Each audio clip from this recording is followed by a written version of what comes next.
ഡോക്ടറെ, എനിക്ക് PCOD ഉണ്ട്. എൻ്റെ മോൾക്കും PCOD വരുമോ? PCOD ജനറ്റിക്കലി വരാൻ പറ്റിയൊരു അസുഖമാണോ എന്ന് ചോദിച്ചാൽ ശരിയാണ്, ജനറ്റിക്കലി വരാം. അപ്പം ചേച്ചിക്ക് ഉണ്ടെന്നുണ്ടെങ്കിലും മോളോട് പറയുക ഇപ്പൊ തൊട്ട് തന്നെ ആക്റ്റീവായിട്ടിരിക്കാൻ, എക്സസൈസ് ചെയ്യാനും സ്വിമ്മിങ്ങോ ഡാൻസിങ്ങോ അങ്ങനെയൊക്കെ ചെയ്യാൻ പറയുക. ആൾക്കൊരല്പം വെയിറ്റ് ഉണ്ടെന്നല്ലേ ചേച്ചി നേരത്തെ എന്നോട് പറഞ്ഞത്, കൊണ്ട് വെയിറ്റ് കുറയ്ക്കണം.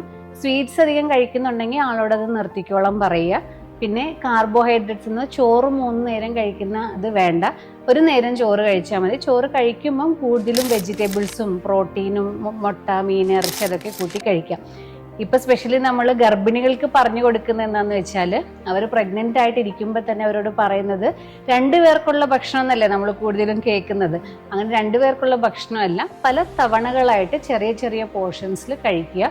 ഓവറായിട്ട് സ്വീറ്റ്സും ഓയിലി ആയിട്ടുള്ളതും വറുത്തതും പൊരിച്ചതും മാക്സിമം ഒഴിവാക്കുക. പ്രഗ്നൻസിയിൽ പോലും ആക്റ്റീവായിട്ടിരിക്കുക, എക്സസൈസ് ഒക്കെ ചെയ്ത് ആക്റ്റീവായിട്ടിരിക്കുക. അതുമൂലം ജനിക്കാൻ പോകുന്ന കുഞ്ഞിന് PCOD നമുക്ക് പ്രിവെൻറ്റ് ചെയ്യാൻ പറ്റുമെന്നാണ് പറയുന്നത്. കാരണം അമ്മയുടെ വയറ്റിലിരിക്കുമ്പോൾ അമ്മ കഴിക്കുന്ന ഈ മെമ്മറി സെൽസ് ആണ് കുഞ്ഞിനും കൂടെ കിട്ടുന്നത്. സോ അങ്ങനെ മോളോട് പറഞ്ഞു കൊടുത്താൽ മതി, ആക്റ്റീവായിട്ടുള്ള ഒരു ലൈഫ് സ്റ്റൈൽ മെയിൻറ്റെയിൻ ചെയ്യാൻ പറഞ്ഞാൽ മതി കേട്ടോ ചേച്ചി. Okay, thank you doctor.